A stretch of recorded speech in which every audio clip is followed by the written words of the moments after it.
Good morning, and welcome to Redeemer Lutheran Church. I'm Pastor Gary Lodeholt. It's about power and position.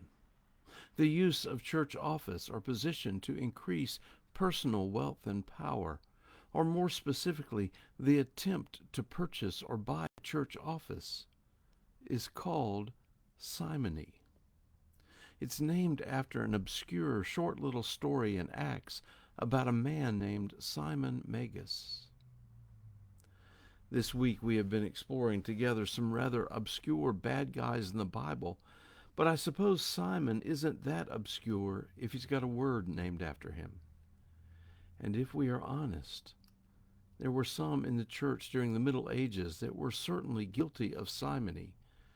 And actually, some of that may have led to the Reformation as people rebelled against an imperial church. Now, back to Simon himself. Simon was a magician, and he was confounding people with his tricks. In fact, he had drummed up quite a reputation and a following. But when Philip came to town preaching about Jesus and healing diseases, it was Simon who was confounded. He'd never seen anything like this before. And it wasn't long before he believed and was baptized himself. And from all accounts, from that point on, he began to help Philip in his ministry. And it was a great success. In fact, things were going so well that the church in Jerusalem sent Peter and John to take a look. And while they were there, Peter laid his hands on some who had been recently baptized, and the Holy Spirit was poured out on them.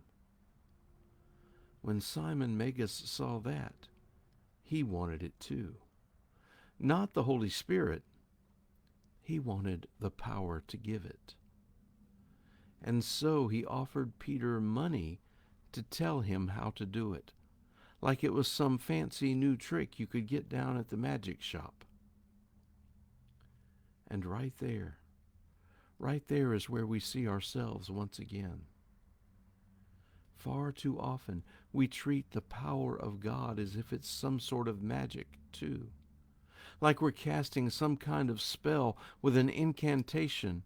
Our prayers get said just the right way to try to get God to do what we want God to do.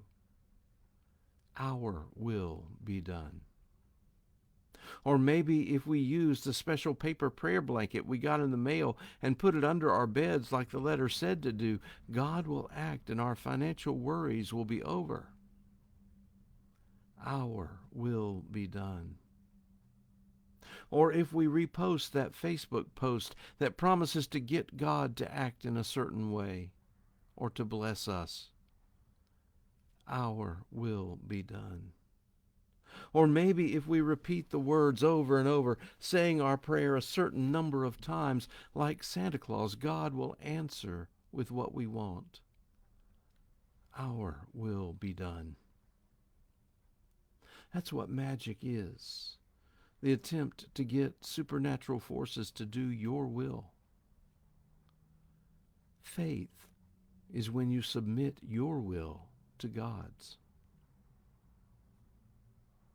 The real power here is Jesus. Jesus submitting to the cross. Jesus offering himself and suffering for our sake. Jesus dying for us. And that can't be bought and sold. It can only be given. It can only be received. Now, to Simon's credit, when his sin was pointed out, he immediately and wholeheartedly repented and begged forgiveness. And maybe we are like him in this way too, not always realizing in the midst of it how we are sinning. Simon repented and was forgiven in grace and love. You see, it's not about our position or our power.